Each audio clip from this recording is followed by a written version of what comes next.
Welcome to Pencils and Lipstick. This is a podcast for indie writers.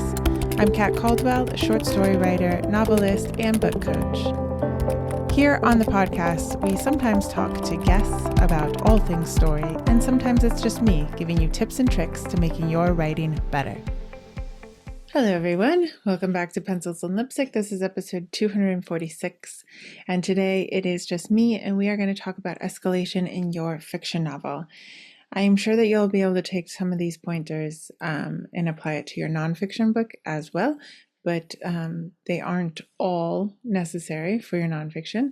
Of course, if you were writing a memoir, the memoirs these days are written kind of in novel format, so you want to keep escalation in mind as well.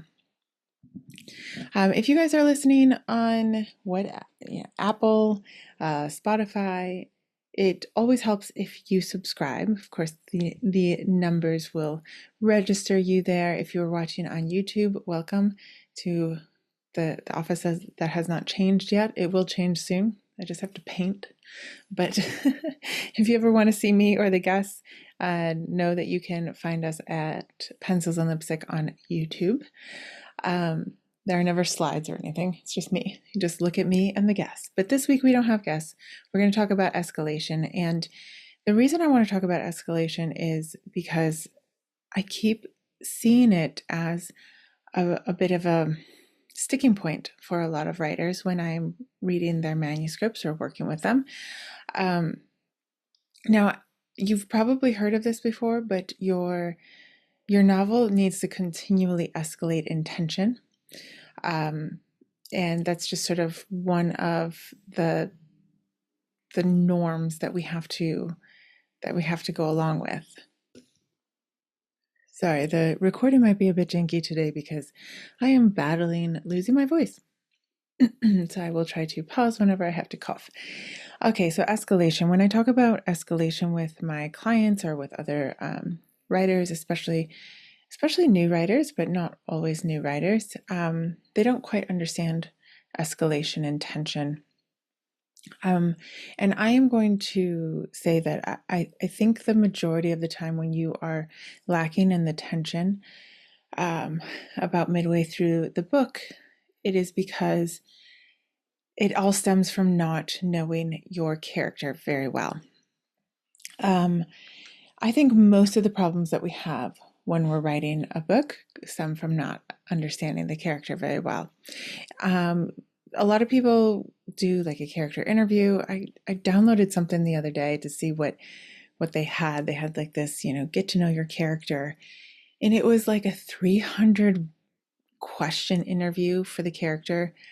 And I just deleted it. I thought maybe I'd be able to recommend it to you guys, but I don't recommend that. I just don't think that's helpful for someone like me with my personality and with the life that I lead. That is just not even a possibility. I'm not going to fill out 300 questions on my characters. I think also if you are a pantser or a discovery writer, as I prefer to call us, part of it is you're discovering who your character is as you start writing, right? And here's where I want you to be careful. I don't want you to use that as an excuse. So if you are a discovery writer, understand that the part of the words that you write in order to discover your character, a lot of those words might need to be deleted. Okay. So the other day I was thinking about and writing out once again, just sort of like an evaluation of my character. So I don't interview them. I do decide what top 5 personality traits I want them to have. I decide what goal they have. I decide what motivation they have for that goal, the conflict against that goal. I decide what their need is, what they need to change about themselves or what's really coming up and causing the conflict. Some people see that as an inner goal. I see it kind of as the need, their moral flaw. I do go through that, and what I actually do is a couple of weeks after starting, I will re-examine them, kind of reevaluate them without looking at my notes from before. So I'm going through, doing this again with the goal, motivation, conflict, need, moral flaw. And I realized, going through that and realizing, how I see my main character for this next book, and really looking at his moral flaw again. Because, in the beginning, if you don't know who they are, these things tend to be a bit superficial. And now it's a little bit deeper, right? Because I'm about 30,000 words into the novel, and now I just know him better and I know who I want him to be. And here's one of the things that you need to understand, especially as a new writer, or somebody who's written a couple novels in a certain way, and you are seeing yourself mature and change in how you're writing your novels. You're going to start, you're going to understand your character in a different way. You're going to understand that you are going to have to make decisions for him, and that the moral flaw might need to change for the betterment of the story, right? Because now you are looking at the story as something that is a universal concept, because now you've matured into your idea of what story is. And in order to really bring home what that story is, you might have to change what you first thought of, right? So I think part of this is also, a lot of times a scene comes to us, and that's kind of how a new book starts. And within that scene is the protagonist. And the protagonist, a lot of times in that scene, I think we create them as a hero. And remember that in the beginning, up until kind of 2/3 of the way through the novel, they're not necessarily in hero mode. Okay. So what I realized with my story is, this guy, I knew that I wanted him to be ex-military. And, he isn't married yet. So, you have to give him some sort of baggage of why he's not married, but does want to get married. So there's a little bit of a fine line there, right? And I think because I have people in my family who are military, both active and former, I tend to create that sort of character as a bit of a hero character. And so I saw that with him, and what I realized is one of the scenes that I really love, and hopefully I'll be able to find a different place for this scene, I'm going to have to cut, and I'm going to have to make it one of his weaker points. And so the escalation in the story at this point, 1/3 of the way through, about 22,000 words to 3,000, I tend to overwrite in the beginning. So this is where I see my 1/3 of the way through. This is where I go back, and I'm seeing that the way that I wrote him de-escalates the tension, because he's the hero already. He saved her, and it was no big deal to him, and it's perfectly fine. And that's just how he does it. That's how he lives life. He's a hero, right? He's ex-military, he's a hero. And of course I want him to be a hero by the end. But what I realize is that really de-escalates the tension, because now we know exactly who he is, that he kind of doesn't have that much of a struggle. Maybe he has struggled finding, the woman of his dreams, but, that's okay, whatever. So what I really need for him to do is to save her, but then to go into sort of like this comatose PTSD reaction to it, and that he's not actually okay, right? And why does this escalate the tension? This escalates the tension because the reader is no longer very comfortable. They see that he has an issue. I'm not just telling them that he has PTSD. In fact, I haven't said that yet in the book. But now they're going to see the reason why he doesn't go on missions anymore. The reason why he got out is because he's struggling. And so the inner struggle of this character is going to bring that tension up. So now the reader is going to have to decide if they like him. And if they like him, they're going to root for his recovery, right? And for him to make some sort of decision by the end of it that will show that he is overcoming. And so I'd always had the decision that he was going to go after her when he realized that she was in danger. And so then, of course, and you'd think that this would come, just from the beginning, but for me, it doesn't. So, of course, what I need for him to show the reader is that this is not that easy for him. So he might go into, training mode and save her when there is gunfire. But what I need for the reader to then see is that he has a reaction to that.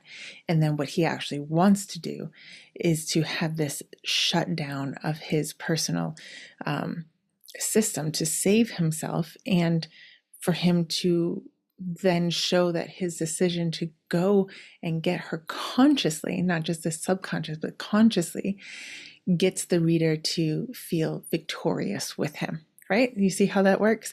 And so I want to talk about this because this way in which my brain works to bring the story about is not so unusual. I know, because I work with clients like this. So what I want you to do is to really take a look at your book and see where the tension is. Sorry, as I said, I might have to stop to cough. So the escalation and the tension of the story is not always going to come from something crazy happening, like a kidnapping or an explosion or anything like that. What we're really looking for in the escalation of the tension is something that's very personal to the character. I'm reading a book now in French, and I don't know if it's in English. I'll try to look, but it's about a young man who gets diagnosed with Alzheimer's. And so it's quite a long book. I would say it's probably literary fiction, so it's quite slow. But the escalation of the tension keeps coming when he has these episodes, right? It's very personal to him. There's no explosion. There's no, crazy escalation in the surroundings of this person. But the escalation is as he has these episodes that are worse and worse and worse. And you're reading from his point of view, and you're seeing that he is struggling mentally, right? And even when he gets better and he becomes sort of lucid and he realizes what's happening, the tension even elevates then, because although you're kind of like, okay, he's back, you realize that it's having a toll on him even when he's lucid. Right? So it does not have to be a constant escalation in the plot. And I think that that is one thing that happens quite often with young writers. They hear the word escalation and tension, and they want to add something to the plot. Now, granted, things have to be added to the plot, but they have to be added to the plot in a way that forces the protagonist to make a very personal decision.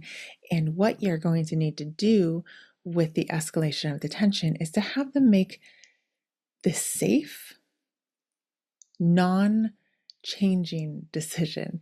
It's not like it's the wrong decision. It's actually the correct decision in the moment. Let's look at my manuscript again. Of course, I don't have a title for it because I never have titles for it. But in the moment, because he's having a reaction to this thing that he did where he went into, sort of battle mode, the correct decision is for him to do what he needs to do to make himself safe again, right? That is the correct decision. But it's the wrong decision, quote unquote, for the book and for the end goal of this book, right? So he's making the safe decision. He's making the decision that's right for him, but not the decision that will make him grow and mature through his need, right? To get to that get through that moral flaw, get through that need, that issue within him. But what makes it so great at the end, when they do make that decision, is, sorry, I have to cough, is that you will root for them even more. Okay? So this all goes back to understanding your character. One of the easiest movies to talk about is The Breakup. And if you haven't seen it, please go see it and watch Vince Vaughn's character, because it is his character that changes the most in this movie.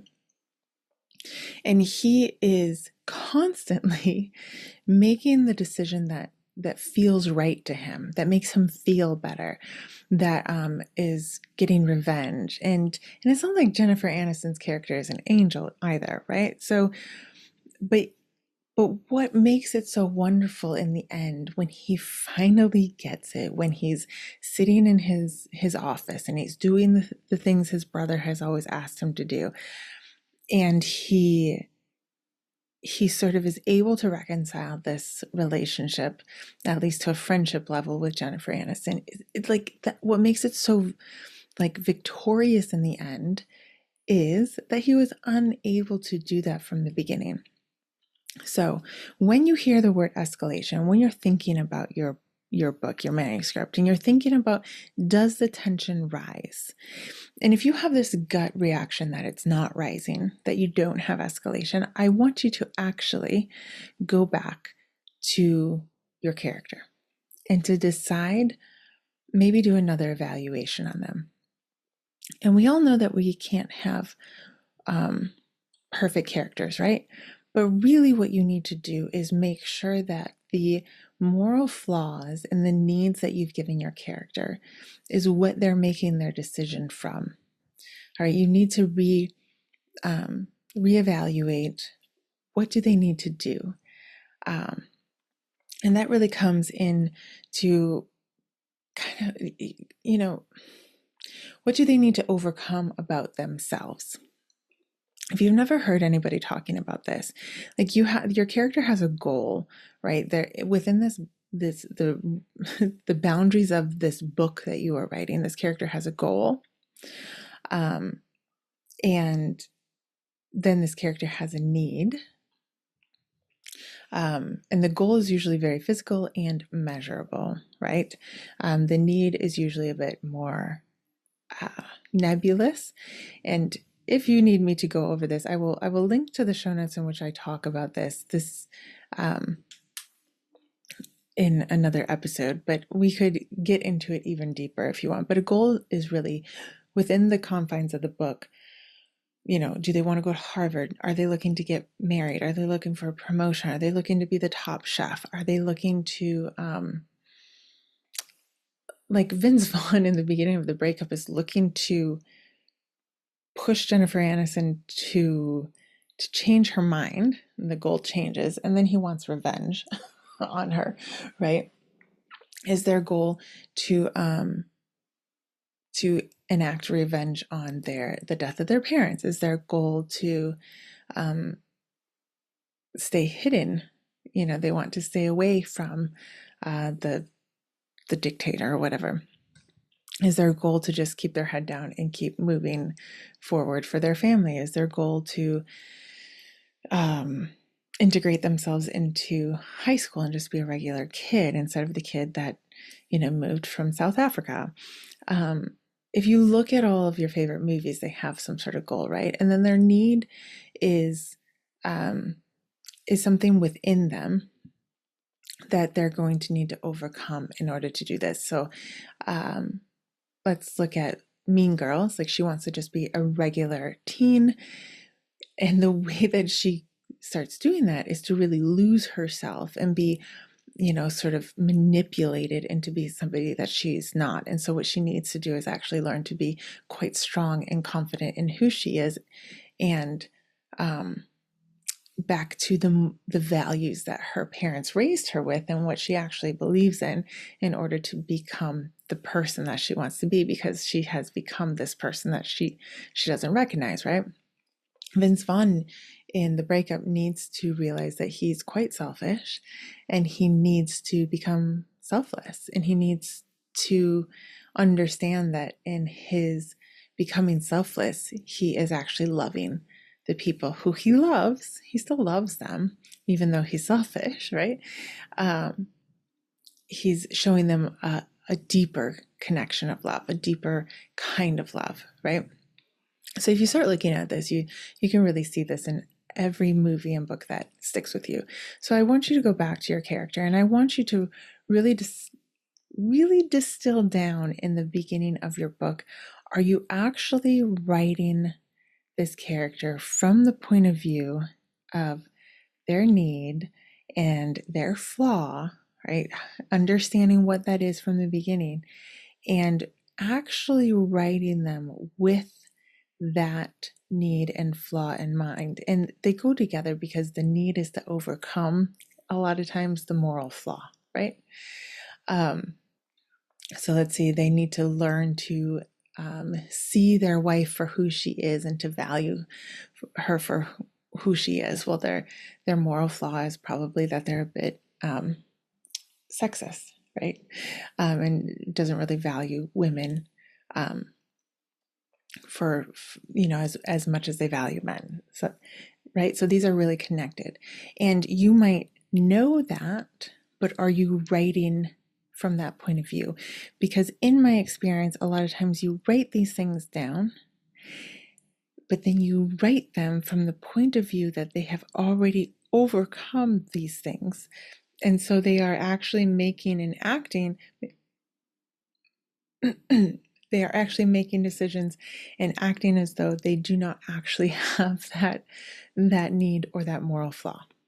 Does that make sense? So what you do is a lot of times Casablanca, you have this hero at the end, right? So if you've seen the movie, a lot of times the movie posters or whatever is when he has actually become the hero. He's actually grown into the person that we remember him as.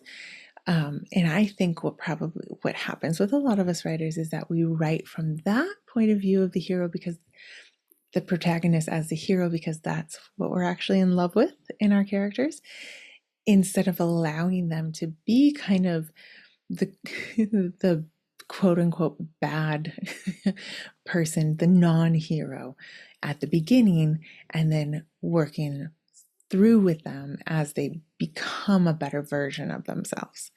So you're going to have to look really objectively at your work and see if you are writing your protagonist through sort of these love lenses that you want them to, and that you're writing them as you want them to be at the end.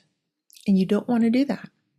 In order for the escalation of the tension, you actually need them to be quite broken and not as heroic in the beginning, and for them to take small steps as it escalates in tension to becoming the hero and the person that you're in love with as a writer, because we're in love with all of our protagonists. They are like, our little world. They're people that we want to hang out with, and we don't always want to hang out with them as they are at the beginning. We want to hang out with them as they are at the end, right? Because that's where they are the better version of themselves. So we just need to be very careful that they are the not better version of themselves from the beginning. And that is going to help you with the escalation of the tension, because then you're no longer going to need cars to explode or galaxies to collide or whatever. And if you need that to happen, that's fine. But most of us don't. What you need to have happen is for them to be making these decisions from a broken place until they can finally break through and become a better version of themselves, and then make a decision from that less broken place, if that makes sense. Okay, so we do want this escalation and tension in our books, but we want it from an authentic way. We want it in this way that we can understand, because the reader from the beginning, all they have on your character is what you're writing them as, right? So let's look at Casablanca, just to make sure that you understand what I'm saying, and I'm not just talking in circles, as I'm sort of a little sick today, so I want to make sure that I have said this correctly in a way that you understand. So looking at Casablanca, I hope you all have seen it, and if you have not, please go see it. We get a glimpse into the fact that Humphrey Bogart's character has been dumped, or stood up. Let's say he was going to escape Nazi France with the love of his life, and she did not show up. Now we know that she didn't show up because we find out later, because her husband, I think, escapes Nazi capture, and she has found her, and he's quite sick, and sort of happens at the same time, right? And so Who we see Humphrey Bogart as at the beginning is a quite bitter person who has found success again in business in Morocco, in Casablanca, but has at some point, in some ways, found success because he has become a quite embittered man who sticks his neck out for no one, is what he says, and has created this sort of weird utopia in his bar where everyone can gather. But the fact is, he's not, he's really a fence sitter, right? And that has contributed to his success. Now we see the Nazis come in and arrest somebody, and this person asks for help, and Humphrey Bogart says he sticks his neck out for nobody, and people sort of judge him for that. But at the same time, they like this utopia where they're allowed to go and just have some respite from the war, and so they keep going there. But he's not a great guy, right? Like, he's selfish. And then the love of his life comes back, and then he goes from wanting, he just wants his own success. He doesn't want anything to change. He's fine. He doesn't need anything he kind of wants revenge on her, right? They want these tickets of passage, I think is what they're called, to get out. And he knows where they are, and he wants revenge on her. And then his goal changes again because she explains to him what happened, and he realizes that he still loves her, and he decides that, and she wants to actually be with him. So then his goal changes. He wants to be with her, right? So he's still not a great guy because he's not the hero we want him to be until the very end, when he makes these decisions that are going to impact his life and his success, but is the right decision for the rest of the world. And that's where we come into this love that we have for him. I don't really want to spoil the ending in case you have seen it. But watch him as he changes and understand that the person at the end of the story that everyone falls in love with, that everyone in America really saw that character as a hero, is not the same person as at the beginning. And so that's what we want to do with our stories as well. And in fact, even though it's set in World War II, there aren't a lot of explosions, there's not a lot of like war type activities going on, but the tension does escalate because of the decisions that he is making. He's making them from a brokenness